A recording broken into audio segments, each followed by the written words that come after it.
Good morning, everyone. Thanks for joining Film Lab. And this section is the last lecture section of this year's Film Lab. In the past 2 days, we learned about production, we learned about editing, we learned about cinematography. And before we kickstart the production, we need to have money. So we have this lecture to talk about film financing, particularly on soft money financing. We're happy to have Jeremy Chua to share with us his experience. Jeremy is a young yet experienced producer. He has involved in many international co-production projects. And the latest film that he produced, Rihanna Mariam Noor, was selected in Cannes Film Festival this year. So before I pass the time, hand over to Jeremy, I just want to remind everyone, if you have any questions you want to ask Jeremy, please click on the Q&A button and type out your questions. So I hand over to you, Jeremy. Yeah, hi, thanks. Sorry, I'm just gonna figure out how the Q&A, I see, okay. Yeah, so hi everybody. My name is Jeremy Chua. Let me just share screen because it's a bit early in the morning for me. And I have a PowerPoint slide just to help me with mapping out things. Okay. Is it possible to see my screen? Is there anyone who can just let me know?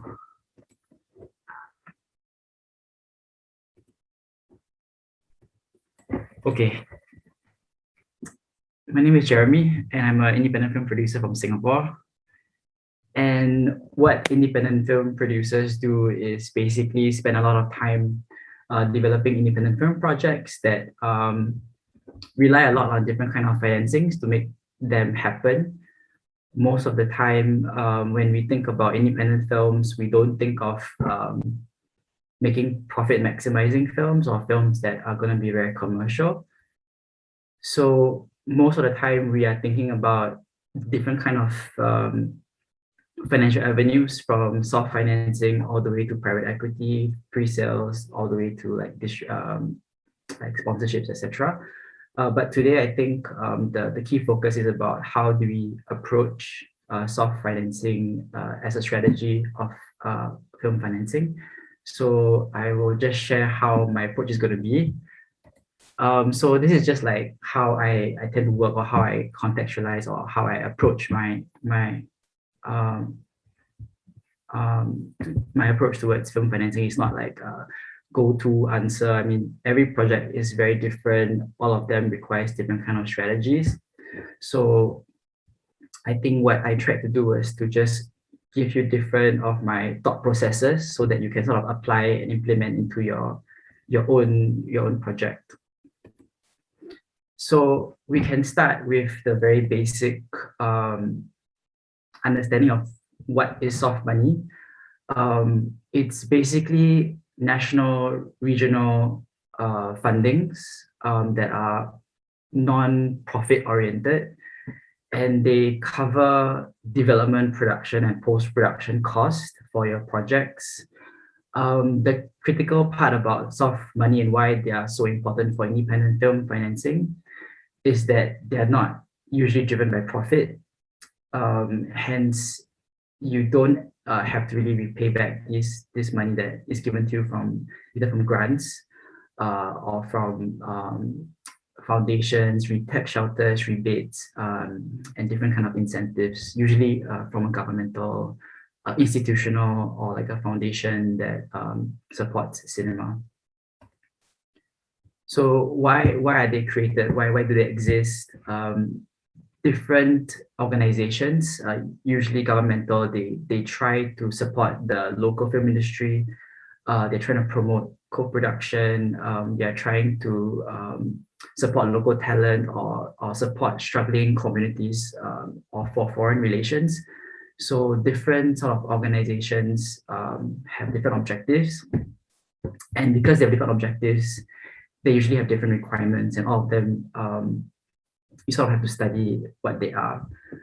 So usually government grants, or tend to promote like international co-production, whereas regional funds tend to expect you to bring business or bring opportunities to their region. And there's also like geographical funds that are available that are spanning various countries. And I guess this is like part of like how the EU works, for example. Currently, there's no system in Asia at the moment, but I think what's good is that the young producers of Asia, we are sort of aware of what's around us and can sort of help each other out as well.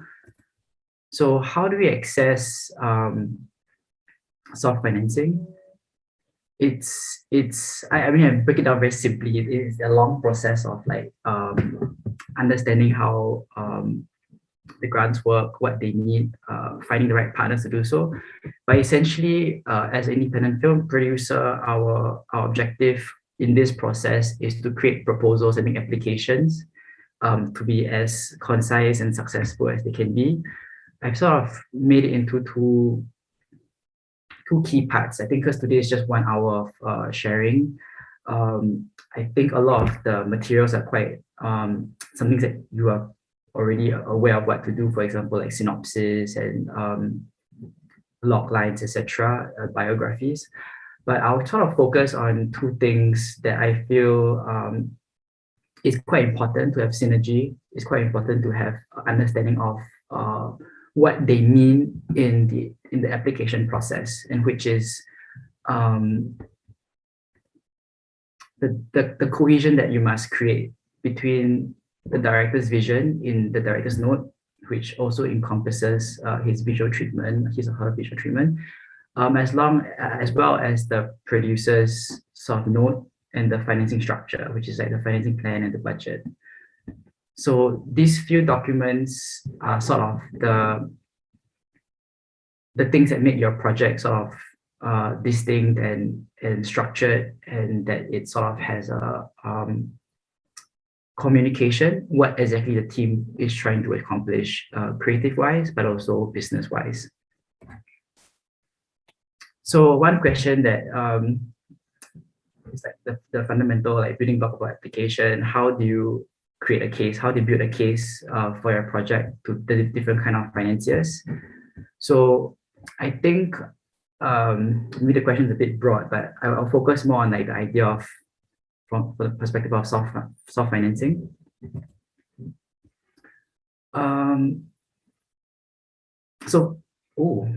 I just realized something.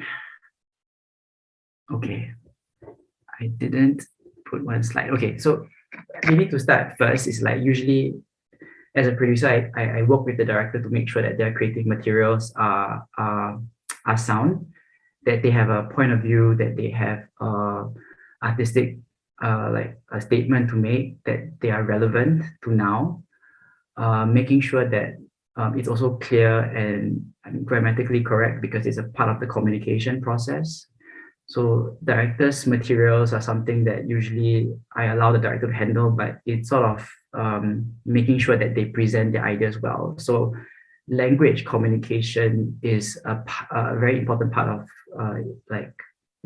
making applications, and also how you present your project aesthetically and like in terms of layout and format is something that also should relate to the project itself. But from a producer's perspective, I have to take charge of what we call like the business materials. And this would comprise of the producer's note, the budget, and the financing plan that should clearly illustrate a feasible production or co-production structure based on what the director has previously mentioned out in his creative planning. So in this regard, I have to show that we know what the film is we want to make. How do we plan to get these resources? And then how do we plan to use these resources? It's sort of a methodical process to understand, or rather give the commissioners or the reading committees the deeper understanding of our planning from development all the way to distribution, that we have a sort of a macro plan that we map out. So that's basically inner workings of application.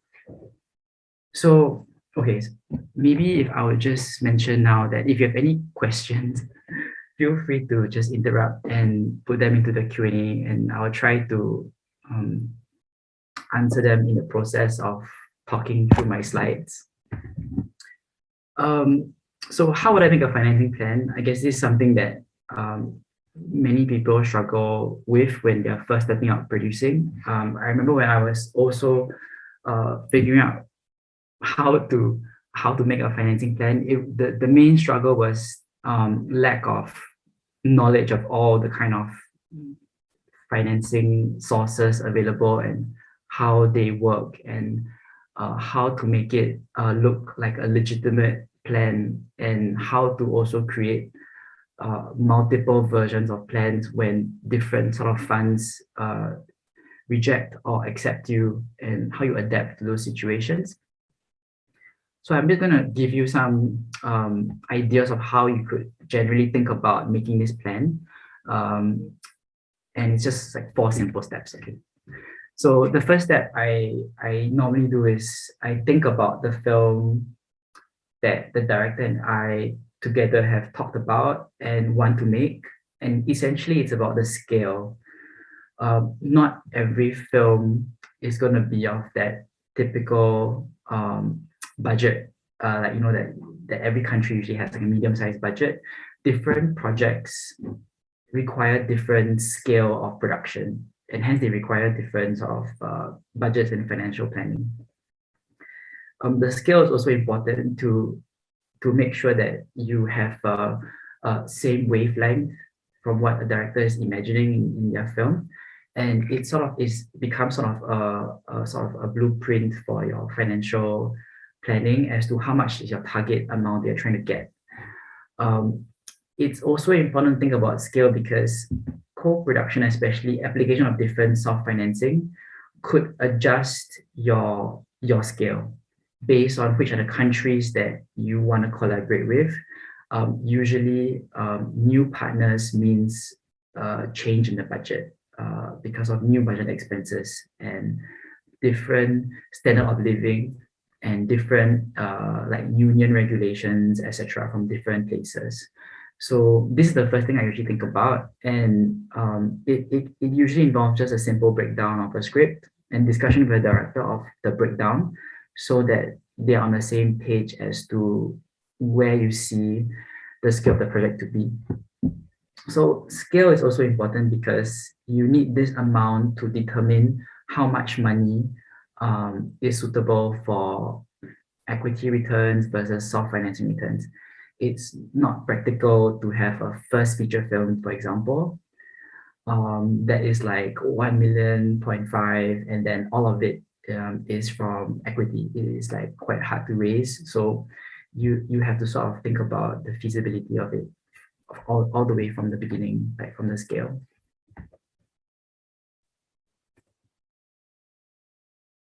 Wait, I mentioned also about scale earlier on.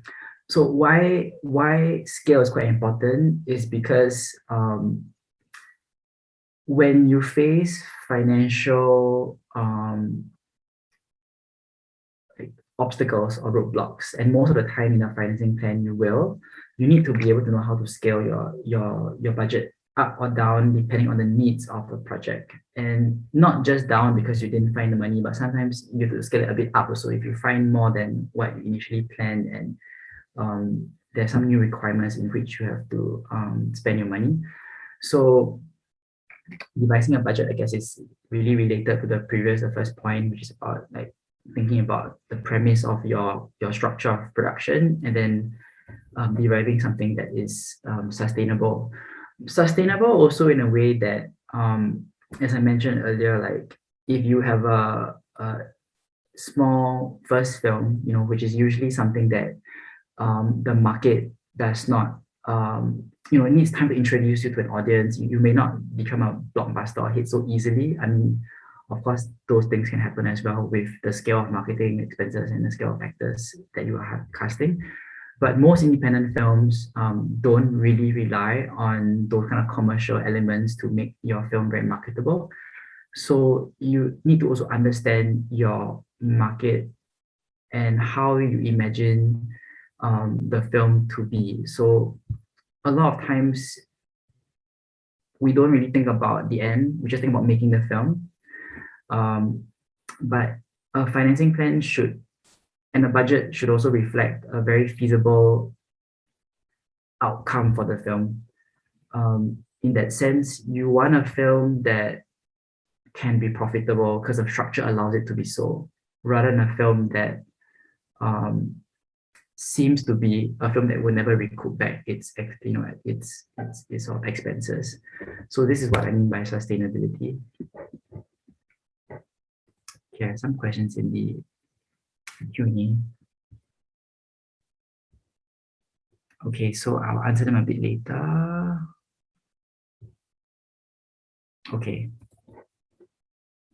I'm going back to the next slide. Oh no, how do I get rid of the Q&A? Okay, so the third part is exactly one of the questions, like pinpoint what are the suitable sources of financing based on the requirements of the project. So yeah, this is a very like complex like statement to make, right? Because there are many funds around the world, and there are many types of financing available. So I guess the first question leading to that point is, so how do you plan what should be private equity, what should be self-financing, etc., or what should be like post-deal, equipment deal, different kind of structures. I recommend that you always go back to something that is sustainable towards a financing plan. That means if your film is a really smaller film, don't get so much private equity. Rely more on like soft financing or financing that does not expect you to recoup, because you don't want to have a pressure of to your director or to yourself that you now have expectations of recoupment to investors. So the beautiful thing about soft financing is that most of them, actually all of them in essence, are not investment based. There are some government funds that are investment based, but most of them are not. And so this would mean that you do not have the pressure of timelines of return on investments. You don't have the pressure to sort of make back in box office majority of your money if you have financed majority of your budget through soft financing. That you can actually find a small portion of your budget, perhaps a gap financing that requires either private equity or your self investment or deferrals that would make your financing plan more sustainable in the long run, as in how you work with investors and how you work with your own time, money, and energy. So you are thinking first and foremost that a lot of times you are thinking that the world market is the domestic, like, or rather the primary market of your independent film. Most of the time you think is the world market, which actually is not true. The market often follows language and follows sort of market trends in your own country. So you might just research in your own, think about your own cinema, for example, right now. What are the portion of the films that are local films? What are the portion of films that are like the Hollywood or commercial films? Or like what are the portion of films that are really like independent art house world cinema films? You realize that the world cinema films are like very little. So the truth is that your independent world cinema film, most of the time, your first film or your second film, is not really going to cinemas worldwide. There are definitely some big territories like US or like France, Australia, New Zealand, that or UK that do buy world films, but they're usually smaller percentage as opposed to the local films, or as opposed to like the commercial films and commercial films in the domestic language of the country. So if you are doing a foreign language film, generally you fall into a rather small pocket of the commercial exhibitors business. So don't or rather always think about your market first. Think about what's the potential size and scale of your local market. And generally my own formula is like, if I think that in Singapore, I can make, let's say, 100,000 Singapore dollars, right, in my box office. I just estimate based on my past film experiences, or if I ask my fellow Singaporean producers like about their films, and I just get an estimate. I generally understand that, okay, 40, 50, 60% of this money goes to exhibitors, and then a small distributors like commissions, like 10 to 20%, and then also distributors costs. You basically see back about like 15 to 20%, 25% of the money that you actually get as a gross. So if you are imagining that in your local context, you can get a gross of $100,000, I personally wouldn't make a financing plan that I would get like $80,000 of private equity, because I don't know if I can actually return it in that sense. So as an independent producer, I tend to try to find like a 20, 25,000 equity investment of this project. I just give it the example, and I give a reason why based on projected income. So the numbers that we present, even in our ROI plans to our equity partners, for example, like they're sort of substantiated with like market information. So you determine how much money, or I determine, not say you, but I normally do it determined on how much I feel confident to raise back, and then the rest I have to find through soft money, or I have to find through the equipment deals, I have to find through post deals, or through co-productions. So my preference is to work through co-production, and I've done that for most of my work. So it's very stressful. There's so many funds. Like, how do you figure out which one works for which one, and where even exist these funds? So there are online platforms that try to track all these funds. I think I'll type the one that is sort of the universal standard. I think it's like offli.com or something. It's like a place whereby they are sort of charting every single fund in the entire galaxy. And but at the same time, after a while, you will get to know these funds, because the best way to know about them is from the people who actually apply them on a regular basis, which is producers. So for me, I always found the online information to be quite standard and basic, because they sort of make it very easy to get a general picture of what the grant is about. But it doesn't really go into the nitty-gritty of the actual requirements and the actual application of these grants, because it's sort of the website usually of all these government grants, of all these foundation grants, give you a very broad overview of what their grant is about and what their grant supports. But you don't always know how to apply that into your project. So usually the best people to ask about what kind of funds are available that could be suitable for your project or my project is, I would talk to people whom I feel are producers from countries that I would like to work with.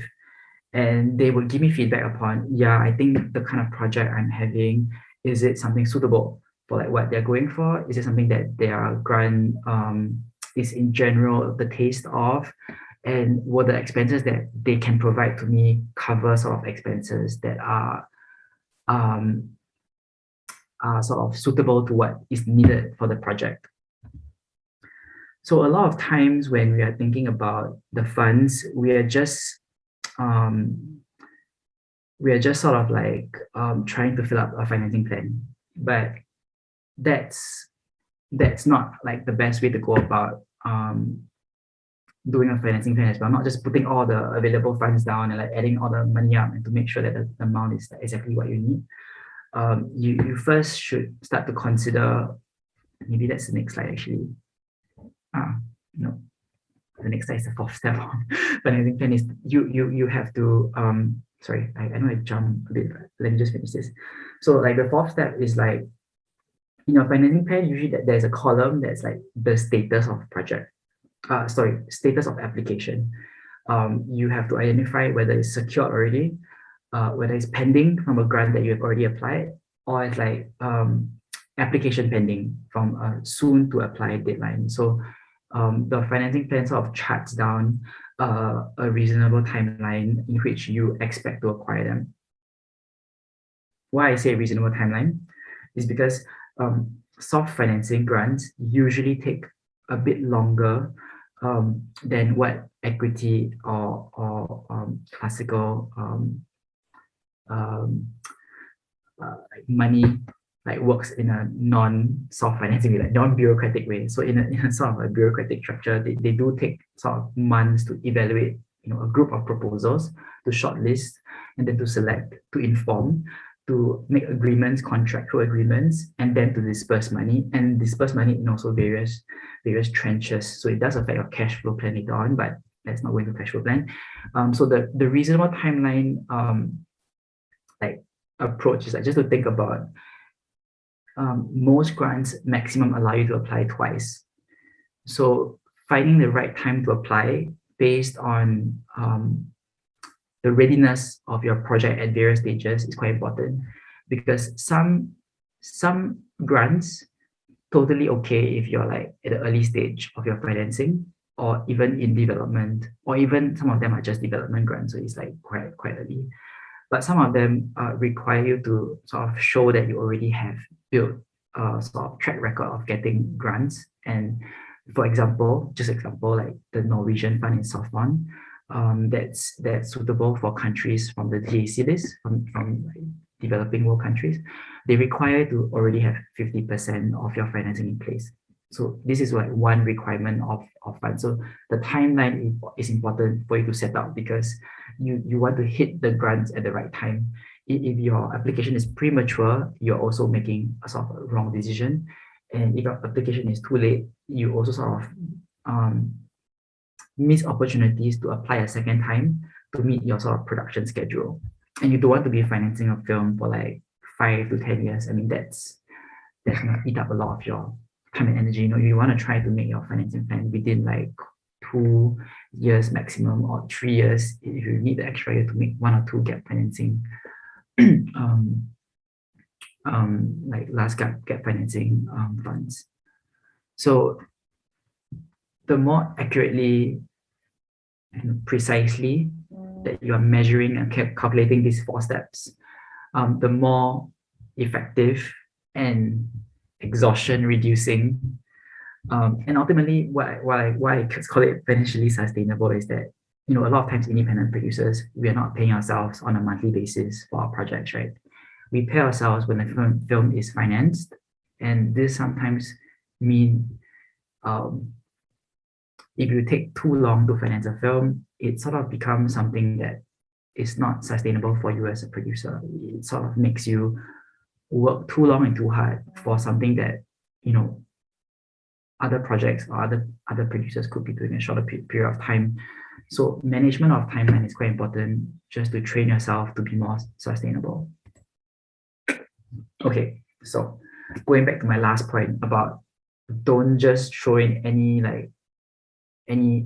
amount of money just to fill up blanks or filling up your budget requirements.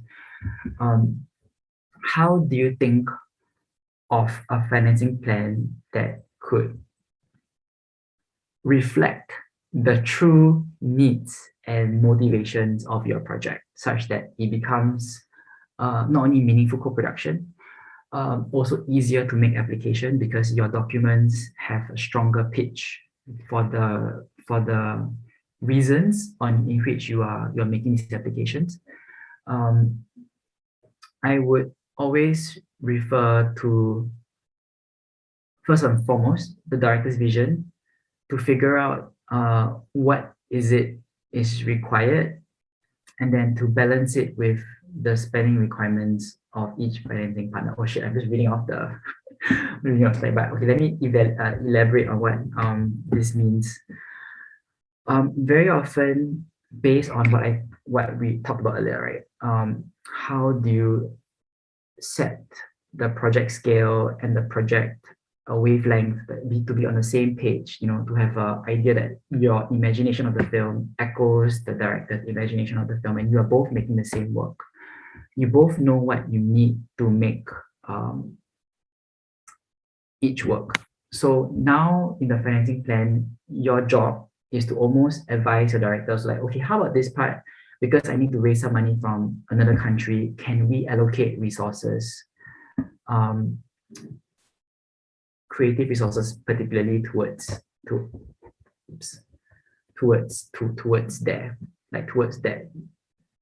that line item in the budget. So a lot of times, the spending requirements have two key components. One is not the spending requirements. The co-production process has two requirements. One is a spending requirement, and one is a cultural test. Cultural test is like most grants don't just want you to like, okay, take my money and like do whatever you want. Most of them want you to get their country's creative elements involved, like their creative crew. So creative crew refer more to heads of department, like a DOP is a creative crew, production designer, editor, composer, sound mixer, sound designer, colorist. Did I mention DOP? Like, these are sort of creative crew that sort of add sort of cultural test points to each application.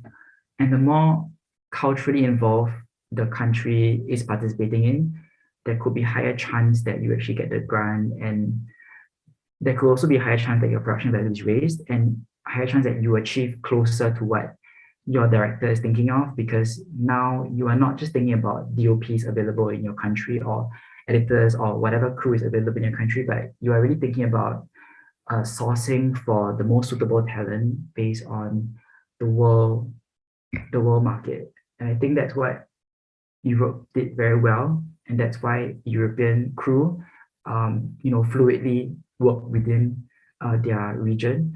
And I think more and more in the contemporary context, like Asian productions are doing sort of the same, especially with more co-production agreements, specifically in Southeast Asia, but also in Taiwan. And it really means that creative crew in these territories become more sought after, and it opens our sort of hiring list, or like when we think about who are our creative collaborators, we really think about more countries now because we can access funds to collaborate with them. So in this regard, a co-production structure should always reflect also the creative structure of the project, the creative demands of the project. And when these two meet, the creative and the business demands of the project meet, you usually can have a more convincing argument why a co-production with this country and with this partner that you have agreed on makes sense. So that's like one of the little tricks, so to speak. Okay, so how do you find co-production partners? Like, it's very hard to meet people. It's like, you just write an email, like people don't usually reply. So in your normal life, in our normal lives, we are quite occupied with struggling to make ends meet, and finding different jobs and doing commercial things and balancing art house projects. So you can imagine that actually most independent producers, most producers who are apply for and work with self-financing, they lead quite busy lives. They most of the time run their own business, or writing an email sometimes doesn't work because it's just a very distant or cold approach, and at that point of time they may not have any reason to pick up a new project, etc. So oftentimes I would like to think from a different perspective how to get the attention of the suitable co-producers that we're looking for. The very easy, easy answer, but it's hard to achieve, is like think about project labs and project markets. It's the place where people are, or decision makers are invited to meet with projects, to sort of give feedback and to explore what's available, the best projects, around the world. So a platform like HAF's, film financing forum, during the festival is one of the platforms around the world. There are much more. I mean, the Chinese language territory, there's already like, HAF, there's like there's like Golden Horse, there's like, a few in China as well, like Shanghai, Xining, Pingyao, Hainan. So like, and of course in the other territories, there's also even more labs and markets. So like, I think as a producer, you always have to study these things. It's part of your like resource book, like when you have a project that is suitable for certain market or certain lab, certain, development curve, like what is possible things to apply for. And what's good about these platforms is that they actually advertise your project for you, and they actually set meetings up for you, such that you don't have to sort of go door knocking, so to speak, and you can be more time efficient. There are other ways to do it as well. I mean, you don't always have to do it this way. A lot of times you also do it via word of mouth. You signal to your co-production or to your friends who are co-producers in different countries. You ask about, hey, I'm looking for some co-producers. Do you have any recommendations? And I think you will find that, film producing is like a very lonely, stressful job. And when producers ask each other for help, you will always like get a certain kind of response. I've found that to be very true in my experience in the film market. Like every time I ask for help and I don't know something, I always get responses primarily from producers who are friends of mine. And they also recommend me people that I could work with, new funds that are available in different parts of Europe or different parts of Asia. Even development grants in the United States, for example, that like I usually get from people who have experienced there themselves. So I don't have to like sort of like go online and Google all these kind of things from partners too. So I think this is another way that you can get information. Is always through like your professional network. Another way to do it is through the press. I do this sometimes at the project markets when we are looking for sales partners or we're looking for co-production partners. We make announcements at trade press. It's a way for the industry to read news that's happening during festivals, and it's their job during the festivals to update themselves about what's happening industry-wise. And for me myself also, I try to read like the Variety or the Hollywood Reporter, all those magazines as the festival comes, just to see like what news is out there. And so you can expect that many of the producers are also reading, and when they read information about your project in the news, there's a higher chance that they reach out to you if they feel like they want to be involved, or when you subsequently meet them, or when you write to them in future for some other project, or for this project in particular also, they could already have a first step into your project, and it becomes sort of easy to break the ice, or they already know you. So these are, I mean, there are other ways, but the key ways I would always say is like through industry relations, through industry activities, and through the trade press. Okay, now let's go to some questions because I've been talking for very long. Okay, so anonymous attendee asked, are there resources or examples available out there that we can read and learn from, or any literature that you can recommend? Yes, but because now I'm talking, I can't really type them out. I'll find them later and I'll add a link to the chat. So Herbert asks, since you are from Singapore, can you share any insight into co-production? What are the likelihood government grant support to support a co-production project in Hong Kong? Okay, so from a Singapore context, it's hard to support a project in Hong Kong for some reason. So the primary reason is that Singapore co-production schemes have only two eligibility, and one requires you to be Southeast Asian by nationality with a passport. Like we actually need to submit a copy of a director's passport as a eligibility requirement. The second is that if you are a foreign director but you are doing production in Singapore, so I mean Hollywood has done this with like Crazy Rich Asians, etc. But independent films like Cornelius Brimbue's The Whistlers, which was independent film or like non-Hollywood film, shall we say, also got support from various governmental structures for shooting in Singapore. So for Hong Kong project, unfortunately, at this point of time, if you're not shooting in Singapore, you are not eligible to apply for the current grants. So hope that answers your question, Herbert.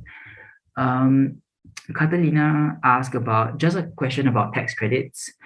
Currently, is there any tax rebates in Hong Kong for local filmmakers on their spending? Any tax incentives for international filmmakers? For Hong Kong, I'm not an expert on Hong Kong, but I've done some live production there. As far as I know, I don't use those tax credits before. I don't think they exist, but I could be mistaken, and you should check with a Hong Kong producer. So what I say before about like your professional network, I think it's good that you double check and fact check this kind of information with the appropriate sources. So in this question, I would say I'm not the right person to answer. In Singapore, there are no tax rebates. And so it's something that when I work in Hong Kong as well, I never thought about. So I can't answer the question, I'm very sorry. Anonymous attendee asked, when you approach international co-producers or you get a producer to help you on a project, maybe that producer can get soft financing. Yes, that's true. How much of the ideas do you tell him or her? I've heard people said that ideas or stories get stolen after pitching. How do you gauge that? Or it doesn't matter whether people take your stories.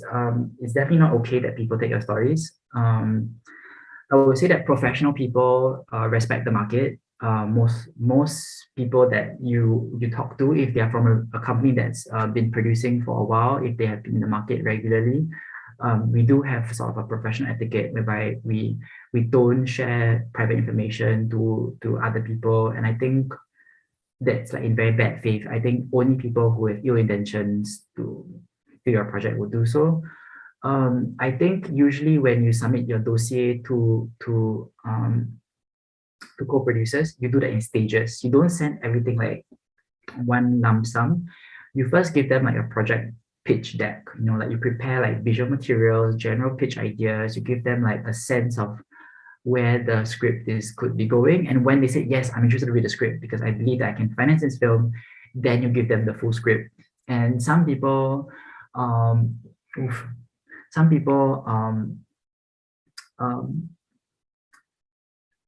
like make you sign NDA, like non-disclosure, but generally I don't. I generally trust the people that I talk to, because usually when I talk to someone, it's not like I'm giving them a project for the first time. It's because I already met them before. We've had conversations about, about the films we want to make. We see eye to eye on many things, and we sort of become a bit like trusted colleagues in that sense. Like you build a relationship, and then it sort of becomes a bit easier to trust people. I generally don't send my project pitches cold out there to the world. Like I also take time to investigate who I'm dealing with, and that makes me feel more confident to send these things out.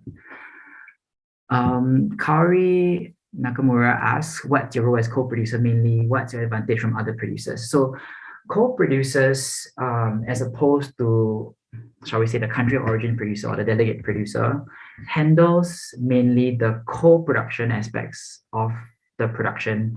So co-production is like a 1+1+1 model. So if a co-production is like, okay, the main country handles, let's say, production. This is a very basic example, but the co-producer handles post-production. That means I'm the co-producer, means I'm the one managing all the expenses, all the cash flow, money flow, receipts, invoices, accounting, legal documentation, reporting, etc., of my territory's expenses, which means that if I get a grant from Singapore, I manage everything to deal with that grant, and I report to my main producer, so to speak. And all my contracts as a co-producer are all given back to the delegate producer, because in a film chain of titles, you have one person who manages all the contracts of a project. So in that sense, a co-producer's main activity is to support the aspects of the production that are assigned to me. If the producer says, hey, Jeremy, I'm looking for a Singapore DOP, sound recordist, colorist, and post-production facilities, and please apply for me a grant that can cover all these things. And I do a structure, and then we get the support. All of a sudden, all these components of the production, I'm the one who's handling it. And so it takes a mind of the main producer, because I will be the one who supervises this. And my main role is to really support the main producer, to make sure that the finances are in check, the cash flow is in check, receipting, accounting, legal documentation, and auditing are all going to be clean. Banks are reported, so that they can report to their investors, to their other commissioners, to other things, etc. Danielle Yen asks, do you have any experience raising funds in the US? Could you please share your point of view of incentives about the US? Is it worth to apply for them? I've only worked in the US from foundation grants or art council grants or festival funds. I've never worked with private equity in the US. Yes, I've only facilitated. I've never actually secured those deals, so I don't know equity partners in the US. However, I know they exist, and that is the #1 way of financing in the US. However, the way I have applied with my directors before, when they have things to apply from the various film commissions, art councils, festivals like Tribeca Pond 5, Film Independent, South San Francisco Raining Grants, various kind of American indie kind of like support structures. These grants are generally quite small. Things from like even established grants that are for like women filmmakers, minority filmmakers. They are generally quite small, and they support mostly development. For production grants or production money, you normally have to pitch to a agency or to like a production company who have offices in either the big production like Hollywood or like New York, and they require you to really take meetings. They usually ask your agent to discuss these things, and as a first-time filmmaker, not from the US, it's quite difficult. But if you're in the US, you should ask local producers or get an agent to help you facilitate this. It's very difficult to talk to production houses in the US unsolicited, which is what I found. But myself, I don't usually rely on the US. Soft financing have been very productive for me so far, and US soft financing is usually quite small scale and helps that the director is based there. So I usually don't approach it. Danielle Yen asked, could you recommend the strategy of pre-sales, and how do you make an ROI forecasting for sales agencies or potential investors? Sales agencies tend to do this ROI forecast for you. Pre-sale strategy is a bit complicated. It differs from project to project. For first-time filmmaker, you are more likely to get an MG than a pre-sale, an MG from a sales agent than a pre-sale, unless you're doing commercial film. So pre-sale essentially means that before you've made your film, you've pitched to a distributor or a sales agent, and they have sort of bought the rights to a certain territory or a certain kind of platform, like OTT platform, etc. So that's a pre-sale, and they usually give you like an advance. And you know how advances work. If they give you an advance, they're taking risk. If they're taking risk, means they're not giving you the full sum of the value of your work. They're taking a risk on a, shall we call it, an estimation of the worth. So sometimes it's a good thing, because if your work in the end like sucks, then of course a pre-sale is good, because they already bought it, too bad. But if your work's will be good, which most of the time we're aiming for our work to be good, pre-sales is not your primary financing method unless it's really, really needed. It's usually like you lose off a territory and you lose off rights and etc. So I won't recommend pre-sales, but sometimes a sales agent or distributor may give you an MG to reserve their interest on a territory on your project. And yeah, this happens occasionally, not always, because it's a risk for them, and unless you're very confident in your work or if your past films have been very successful, then they may take a chance on you. But I generally don't use pre-sales myself. Yeah. So Herbert asks, what if I'm not a Singaporean but a PR? Am I eligible for the Singaporean grant? Yes, if you are a permanent resident, you are eligible for the Singapore grant. Anonymous attendee asks, do I know any grants that focus specifically on BOD projects? No, but there are BOD platforms that give grants. and they do it through solicited projects. So like I have pitched to Mubi, I pitched to not many, I think only Mubi. I only pitched to Mubi for also iFlix for projects, but I've always found them to be quite competitive. I've never gotten them so far. I think the only broadcaster I've got worked with so far is from a Taiwan public TV station, which is a broadcaster, a TV station. But you can pitch to OTT platforms and broadcasters. You just have to formally make your submissions. There's usually application information on their websites, or you can ask the local producers of their home-based country. So most of these officers are based in Asia now. So you can always write to Mubi Asia or like Netflix Asia. You can research which is the one most applicable to you. And there are also bigger ones like the Korean invasion with CJ and Lotte in Southeast Asia as well.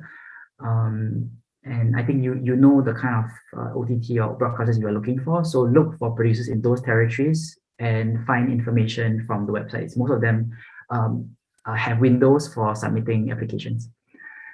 To Nguyen asks, please share your experience to pitch a project and to make a booklet. Thank you so much. Okay, so pitching is a whole new monster. It's like another 1 hour. It's like most of the time, I would say pitching is really about the readiness of the project and what conveying essences, conveying the magic of cinema in that very short period of time. I mean, it's not something that you can really describe or teach. I mean, you just have to listen to yourself and you have to know how to tell a story and know how to tell a story of not just the story, but also a story of your whole entire production in a very short period of time.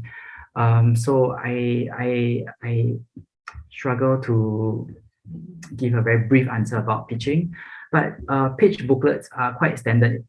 You can probably see them a lot in the market when you meet producers and when they pitch to you and when you pitch to them, you always have a book. It's very visual. It's very detailed to what the project is. So it's not random in that sense. The visuals also have a purpose, have a direction. The information there is usually very bite-sized because nobody really has the time to read long information in a pitch. You're giving them keywords, you're giving them log lines, you're giving them rough timelines, like all the information they need to figure out. Can my fund make this? Or rather, do I have the time to make this project? Is this in my wavelength? Is it something that my financing body can raise money for? Is it something that I'm personally interested in? Is it something that already has financing partners? Is it something that is in the right stage of financing? So like information that can give a producer or commissioner or whatever it is, like the information that they need to process the intention of your pitch. If a pitch is to find a producer, you have a different sort of pitch deck as to a pitch for a commissioner, for example. So you're giving them the information that they need to process the stage in which you are at and the stage in which they can or cannot participate. So it's really about content manipulation and about angling the information towards a goal that you want to create. So that's, in a nutshell, that question. Che Liang asks, what's your experience in terms of applying for funds in platforms in mainland China? Okay, I'm not very experienced in mainland China, to be honest, but I do know that they all have work in progress project labs at all the major markets and all the major festivals in China. They even do it in some of the other Asian festivals like Puchuan, like they give a prize, the ITE like gives a prize there, for example.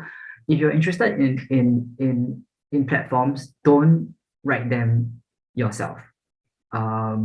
They get so many unsolicited emails that I don't even think they answer them anymore. It's just too overwhelming. I think that everybody thinks about platforms. So the best way to go about it is, first of all, making them look for you, and being at a project market always helps. There are people at these platforms who are scouting for projects. Their job is acquisition, so their job is to look. If you put a flag post, people are sooner or later going to look. So it's a matter of what kind of flag post you put, right? Is it to be at a project market? where you could be pitching, winning prizes, etc. You could get like press or meetings through these project markets, through these labs. And I would say that most of the Chinese platforms are touring the Chinese circuit. So it's like from Shanghai, Beijing, Xining, Pingyao, Jingmacangtou, Hainan, and HAF. I think all of them are touring. You just have to be present. If you're just at home producer, you're not going to make any connections. You have to attend the markets, even if it's online. Actually, even easier if it's online. But if it's physical, I try to make it a point to attend a few major markets every year just to have a chance to meet people if they are present, especially if my project. I mean, for sure, if my project is there. Anonymous attendee asks, would you mind sharing how young producers or directors make a living while preparing their projects? I think this is very subjective. Some people do it via commercials. I personally don't. I find it very distracting. Commercials, they take up a lot of stress, they take up a lot of energy, and they also have a very specific aesthetic that is not filmmaking. It's content product making, and this usually is like a different kind of thinking process. And I found that collaborators that I work with who have been doing TVC for a long time, they sort of change their approach, because they're so used to working very fast. I personally did it through visual art projects, through other film related, but non-TVC related projects. So I collaborate a lot with exhibitions. So I tend to find related projects, but I think to each their own. I think it will be impractical to say that making films can sustain yourself. But I think the beautiful thing about content creators, right? The beautiful thing about us as filmmakers is that we depend on our ideas to survive. We have great ideas and we are resourceful people. And knowing that no matter what circumstances, you should always believe that if you have great ideas, people will come to you for them with money in some way or another. If it's to do simple things from developing scripts, for bigger companies, if it's to do with organizing events. I mean, the skill sets that we have are very transferable and they're very, very much based on creative thinking. So if we hone our abilities at the core, which is really about finding good stories, having very good visual, audio, visual aesthetic, and being solution problem finders, this category of skill sets alone have many applications, and you can use them in various ways of life that can make you a living. That may not be TVC. Anonymous attendee, hi Jeremy, can you share your co-pro experience on your recent work, Rihanna? Well, how was that film finance? Thank you. Okay, so this is the last question, I think. Rihanna was quite complicated because Bangladesh doesn't have a main country, like a national fund. So from the beginning, I knew that the work has to come from financing it from a lot of soft funds. And if that's not possible, then we would have to get some amount of equity involved. So knowing Bangladesh as a territory is very helpful. So if we go back to the steps earlier on, right, the 4 steps, derive the plan of like how you derive a budget, think about the scale of the project. I already knew that it was going to be a project that was going to be quite low budget to finance. Maybe we just need about $300,000. In a sense, it's quite a micro budget. I first started out by applying for ACF, Asian Cinema Fund. It doesn't exist this year because of the budget cuts, I guess. Last year also didn't, but maybe next year will open again from Busan Film Festival. And they supported the research process, the development process of getting the script done. It gave the director money to, to travel a bit, to work with me, to write, and to not feel stressed about working while writing. And when we got the script that we knew it was very strong, I started to find potential European co-producers. Initially, I knew that because the budget is very small, I cannot find like 10 co-producers. I'm just looking for one, and one maybe plan B. So in my mind, Plan A was supposed to be France and Plan B was supposed to be Norway. Like France is a bigger grant, Norway is a bit smaller. But the French grant didn't work out because of the structure. We couldn't find a structure to work, and also the timeline wasn't to what the director wanted. So we made a Norwegian application. It was more suitable to what we needed, but ultimately we didn't get it. I remember I think it was at HAF 2019. I was there with a project called Far Away My Shadow Wandered, and I actually took other meetings at the WIP lab. I took other meetings for my project, and I bumped into an OTT platform from Bangladesh that was introduced to me by a friend of mine who knew them. And we took a Zoom meeting there, and they agreed to give a letter of interest to sort of invest in the production of the film. It was I think about 60 or 70 lakh, which is about 70 to 80,000 US dollars. And I presented to the director, and he was not very sure at the time if he wanted to already sell the rights to an OTT platform. So what we did was that we thought, okay, if we can't get OTT money, maybe let's try to find equity money based on this OTT agreement.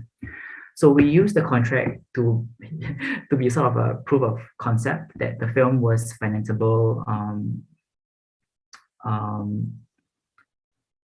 from a distribution standpoint, that there was interest on the market to release the film. And so would you like to we invited the investor take a investment in a project because there could be more exponential returns in the future. So we took it as like a opportunity for them to sort of make money from this project because we already had sort of an offer from a distributor. And we found enough money from my executive producer who could find many small partners such that we had a sort of a small base for the production. We had some development money. And then we found post-production support totally separately from Doha. Doha Film Institute is one of the soft financing for post-production for filmmakers from around the world, so rest of the world.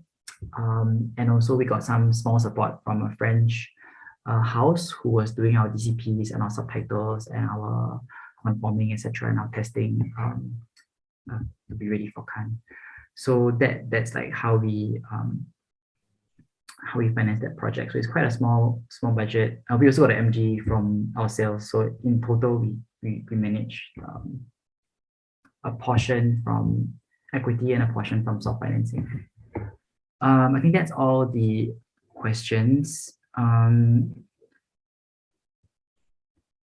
Okay, yes, so yeah, maybe let me just wrap it up, right? If I'm not mistaken. So I just got some last minute notes, okay, like some takeaway goodbyes of notes. So the first thing is like, even though you're an independent film producer, even though you're not making a commercial film, don't ever undersell the value of your work. Like it's very important when you're approaching funds that you see that your film is very relevant, that it's very needed, it's very urgent. There's a importance to the work for the cinema in general, for your community, for your industry. And your tone of your application should be as such that you're presenting whoever it is you want to finance your film as an opportunity for them to get involved and the reasons why. So don't make an application that's sort of begging for money. Make an application that's offering somebody a chance to get what they want. So I guess that leads me to the second point. Always understand what the funds, why they exist, what do they want to meet, and you can craft a proposal more effectively that aligns to their intentions, their goals, their commissions. So don't think that an application is one size fit all. You always have to make adjustments to that 4 documents: the director's statement, director's vision, the visual treatment, the producer's note, and your financing structure, your budget and your financing plan. Like these things always need to be adjusted to synergize to what the proposal is looking for. Usually the rest of the documents are quite standard, like synopsis, business profile, director's profile, links to past work, like timeline. Like this usually doesn't change. But for the key things that we discussed today, not saying we discussed, but I did briefly mention in the beginning, like these are things that you have to always particularly look at and adjust accordingly. And of course, you present substantial materials. substantial as in substantiated, not things that you just say, like, blowing smoke, like, like just talking like nonsense. Like, if you say it, show it, prove it. Like, if this is your director statement, give examples, visual examples. If this is your producer's financing plan, prove that you are eligible to get them, that you have a strategy to acquire them, that you have gotten the right partners, and you're sourcing at the right places so like you always need to substantiate your information. You cannot just give like sweeping statements in order to prove that you are prepared and that you know what you're doing on both the artistic and like the business level, like the combination of both. And when this is substantiated, generally people trust that you know what you're doing and they feel more comfortable and confident awarding you a grant. And the last one, yeah, in order for you to be part of a bigger like community of network of like filmmakers, film producers, like always know your resources and always be open to share and share and also learn, I guess. Always be open to this back and forth, because I think this is how we can sort of become more aware of how we can finance our projects faster, more efficiently, and hence more sustainably. And so I think like even today, like I hope I can give a bit of information from my approach so that it makes your life easier. And but it's not all encompassing, as you can tell. Like I don't know certain things. So the ideal would be like you would tell me about your market, about your funds. You would tell me if I would ever ask you one day about, I'm looking for something from China, can you tell me how to do it? And if you're from China, you would know exactly how to respond to me, etc. So it's a kind of community source-based information that's most effective, because funds change, regulations all the time, windows change all the time, criteria change on occasion. So you need to be updated with these things, and you cannot spend your whole life Googling for information. It's better that you set a meeting with someone who you want to collaborate with and they give you information because they know how to access their funds. And in some way, ironically, it's also a way to test that person, right? Whether they know how to get their grant, and to know whether they know what they're talking about is when, they seem to have a good grasp of their industry, their financing capabilities. And somehow when these kind of relationships work out, you have a nicer and easier time. So I think that's it. I think my last slide it's a bye-bye. Okay, thank you very much, Jeremy. And since you just mentioned about HAF, I just want to let everyone know that we will start recruiting projects next Tuesday. For next year's HAF is 31st of August. And if you have any projects on hand that are in development stage, please feel free to consider us. And our website is www.haf.org.hk. Once again, thanks, Jeremy, and thanks everyone for participating in our Film Lab. Thank you very much. Bye-bye.